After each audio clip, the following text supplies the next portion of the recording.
Video kali ini saya akan membahas tentang materi integral. Nah, apa itu integral? Integral itu adalah anti turunan atau anti derivatif. Jadi, gampangnya integral itu adalah kebalikan daripada turunan atau inverse-nya dari turunan.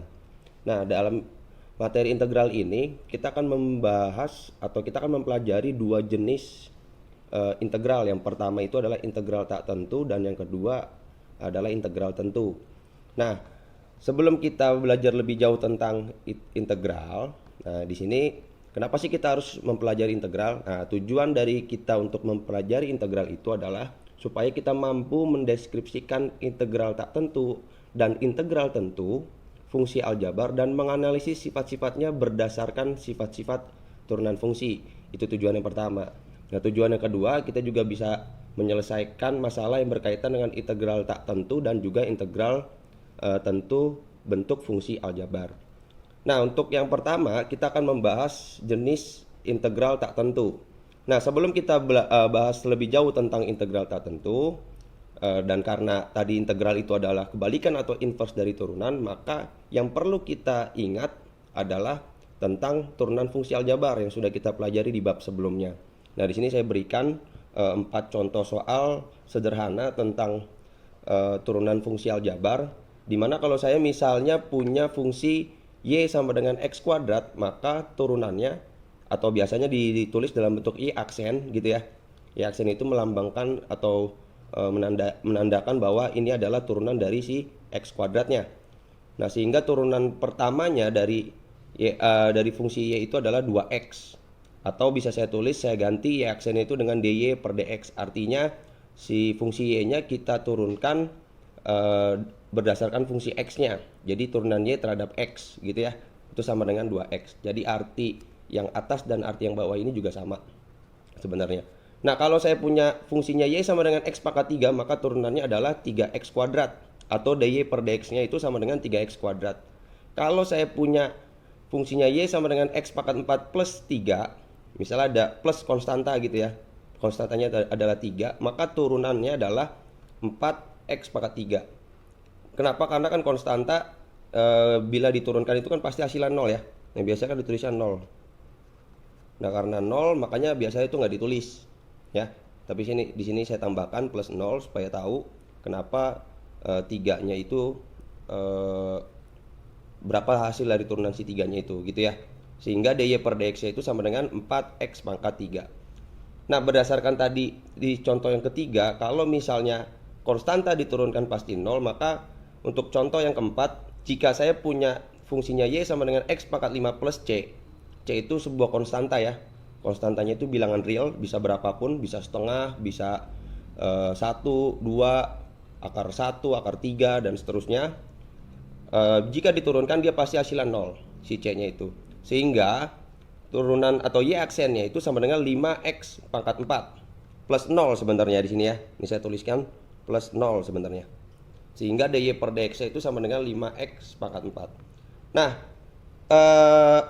dilihat dari hasil turunannya, keempat contoh ini tadi, bahwa kalau kita misalkan mau menurunkan sebuah fungsi, otomatis si pangkatnya ini akan menjadi si koefisiennya. Kalau di sini x pangkat 2, maka koefisiennya adalah 2. Tinggal turunin aja nih si pangkatnya 2. Dan x-nya jadi pangkat 1. Kenapa? Karena pangkat dari fungsi sebelumnya, fungsi awalnya itu kita kurangi 1.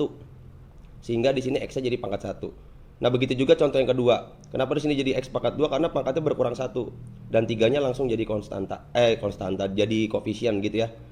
Begitu juga contoh yang ketiga dan juga contoh yang keempat. Nah, artinya jika bentuk dy per dx ini sama dengan 2x ya, sama dengan 2x, kalau kita integralkan maka hasilnya pasti ini.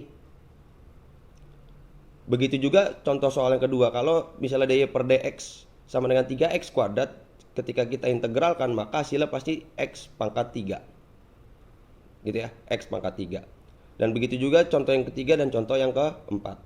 Nah, maka saya buatlah di sini, jika saya punya fungsinya itu y sama dengan x pangkat p, p-nya bisa berapapun ya. Jadi pangkatnya ini bisa berapapun. Jadi saya buat dalam bentuk variabel, yaitu variabel p. Maka turunannya adalah si p-nya kan sama ya kayak tadi ya. P-nya turun. jadi koefisien, dan P-nya di sini karena dia pangkat pasti berkurang 1. Sama seperti contoh 1, 2, 3, dan 4. Nah, sehingga kalau saya tuliskan dalam bentuk umum, maka Y-aksennya itu sama dengan PX pangkat P min 1. Atau saya rubah Y-aksennya jadi DY per DX. Maka hasilnya juga sama, jadi P dikali X pangkat P min 1. Nah, kalau misalnya si DX-nya saya kali silang, ya, saya kali silang. Jadi ini kan per 1 ya sebenarnya. Ini kan per 1. Saya tulisnya per 1. Ini kan kali silang aja nih. 1 dikali DY, DX dikali P X pangkat P min 1. Maka jadinya DY sama dengan P X pangkat P min 1 DX. Gitu kan ya. Nah, kalau misalkan kedua ruas ini saya integralkan, ya, kalau kedua ruas ini saya integralkan, atau saya buat dulu deh si apa namanya, bentuk ini kita buat jadi X pangkat P min 1 sama dengan.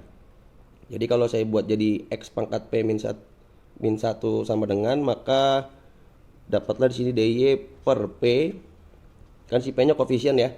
Jadi X pangkat P min 1 DX.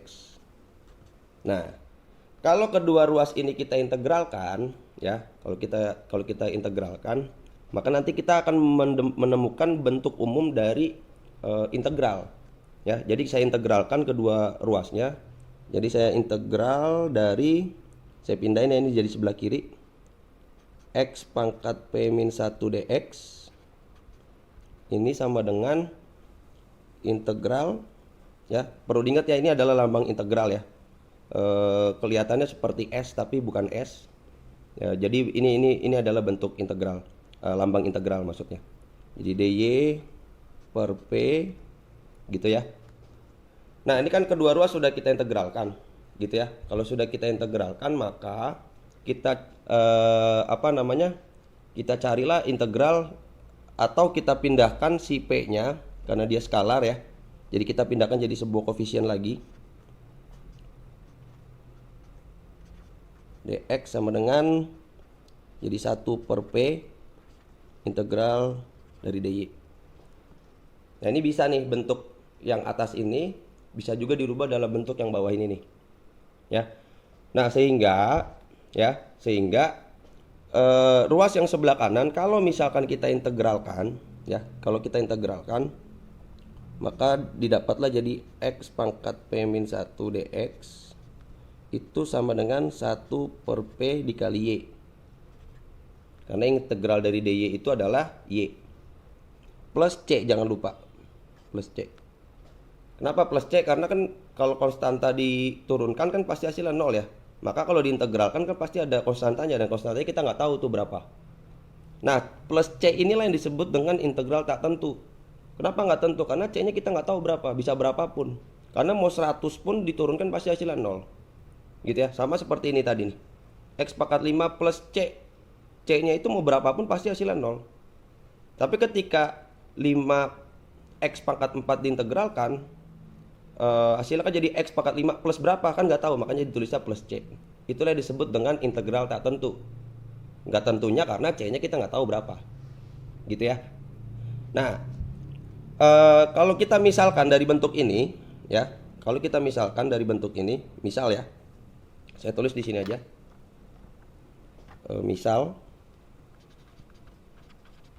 Misalkan N itu N sama dengan P min 1. Saya misalin. Maka kalau saya mau bikin jadi P sama dengan, maka si min 1 tinggal pindah aja kan jadi N plus 1. Nah, bentuk P sama dengan N plus 1 ini kita substitusikan ke bentuk ini tadi. Karena P min 1 ini kan tadi kan kita misalkan jadi N, maka di sini jadi integral X pangkat N dx gitu ya. Sama dengan si P-nya kita ganti sama N plus 1. Jadi 1 per N plus 1. Gitu ya, N plus 1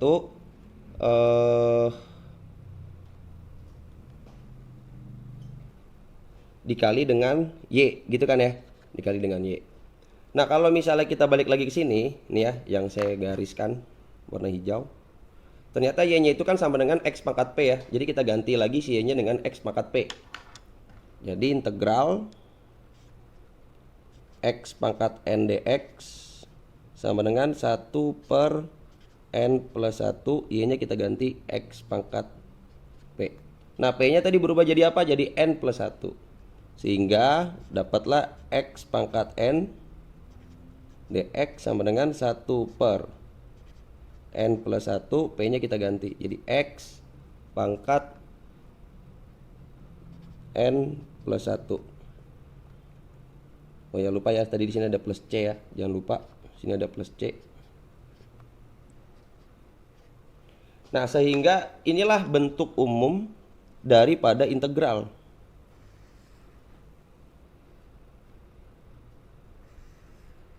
Nah, ini adalah bentuk umumnya nih. Ini saya tuliskan ya. Ini bentuk umum integral. Jadi kalau kita misalkan mau mengintegralkan sebuah fungsi atau suatu fungsi, maka bentuk umum atau cara yang kita bisa gunakan adalah dengan menggunakan bentuk umum ini. Jadi kalau kita misalkan punya integral ini tadi ya, misalnya kita mau integralkan 2x dengan menggunakan bentuk umum ini, maka kita akan mendapatkan x pangkat 2 nantinya. Tapi nanti ada plus c-nya. Kenapa plus c? Karena c-nya itu kita nggak tahu berapa. Sehingga itulah yang disebut dengan integral tak tentu. Supaya kita lebih jelas tentang integral tak tentu tadi, ya. Tadi kan kita sudah menemukan bentuk umum dari integral. Di sini saya berikan contoh soal. Misalkan kita disuruh tentukan hasil dari integral x pangkat 3 dx. Nah, dengan menggunakan bentuk umum yang sudah kita dapatkan tadi, maka kita bisa mencari hasil dari integral soal A, B, dan C. Nah, untuk soal yang A, maka saya tuliskan lagi ya. Jadi integral x pangkat 3 dx. Jadi kita dapat bentuk umumnya adalah 1 per n plus 1. N-nya itu adalah pangkatnya. Nah, di sini pangkatnya atau n-nya itu adalah 3, maka n plus 1 jadi 3 plus 1. Dan x n plus 1. N itu kan pangkat ya, berarti 3 ditambah 1 juga. Sehingga integralnya adalah 1 per 4 x pangkat 4. Jangan lupa pakai plus c. Kenapa plus c? Karena c-nya kita nggak tahu berapa. Atau kalau saya sederhanakan lagi jadi x pangkat 4 per 4 plus c. Nah, inilah hasil dari integral x pangkat 3 dx. Nah, pangkatnya bertambah gitu ya. Pangkatnya bertambah ditambah dengan plus c atau konstanta. Kalau turunan kan pangkatnya berkurang, kalau integral pangkatnya pasti bertambah. Nah, untuk soal yang B, ini kan ada integral 1 per x pangkat 2 dx. Bagaimana kita cara menyelesaikannya? Kita buat dulu bentuknya bukan jadi 1 per. Jadi kita kita rubah si 1 per x pangkat 2-nya ini jadi pangkat negatif. Jadi integral, ini saya rubah langsung ya, jadi x pangkat min 2 dx. Supaya sama seperti bentuk umum yang sudah kita dapat. Maka hasilnya adalah dengan cara yang sama, maka 1 per n plus 1. N-nya itu min 2. Jangan lupa ya, di sini n-nya min 2. Berarti min 2 plus 1. X-nya n plus 1 juga. N-nya di sini juga min 2 ditambah 1. Jangan lupa pakai plus c. Maka hasilnya adalah 1 per min 1 dikali x pangkat min 1. Gitu ya. Atau plus c. Atau kalau saya buat jadi lebih sederhana, karena kita tahu bahwa 1 dibagi dengan min 1 itu adalah hasilnya min 1, maka hasilnya jadi min x pangkat min 1 plus c. Atau kita buat dalam bentuk pangkat positif, jadi min 1 per x plus c. Nah, jadi begitu cara mengerjakan soal yang bentuknya pecahan. Nah, bagaimana kalau soalnya bentuknya dalam akar? Seperti yang soal yang C, ini ada integral akar x dx. Nah, akar itu kita tahu bahwa akar adalah pangkat setengah. Jadi kita rubah dulu si akar x ini jadi bentuk bilangan berpangkat. Jadi integral x pangkat setengah dx, gitu ya. Karena kan akar itu pangkat setengah. Nah, maka dengan cara yang sama, di apa namanya, kita dengan bentuk umumnya jadi 1 per n-nya adalah setengah ditambah 1 x pangkat setengah ditambah 1 juga. Jangan lupa pakai plus c. Nah, saat setengah ditambah 1 itu kan adalah 1/2 ya, atau 3/2. Jadi 1/3/2 dikali x pangkat, ini juga sama 3/2 plus c. Atau ini bisa kita balik ya, jadi 2/3 x pangkat 3/2 plus c. Atau kalau misalnya mau kita rubah dalam bentuk sederhana lagi, karena kita tahu tadi 3/2 itu adalah 1/2 ya, jadilah 2/3 akar x dikali x plus c. Nah, ini juga bisa seperti itu, karena ini kan setengah, ini 1. Kalau dalam bilangan berpangkat, kalau basisnya atau bilangan pokoknya sama, maka pangkatnya bisa dijumlahkan ya. Jadi bentuk yang atas ini dengan yang ini juga sama. Nah, kira-kira begitulah cara kita menggunakan bentuk umum dari integral untuk mencari suatu integral fungsi bentuk aljabar.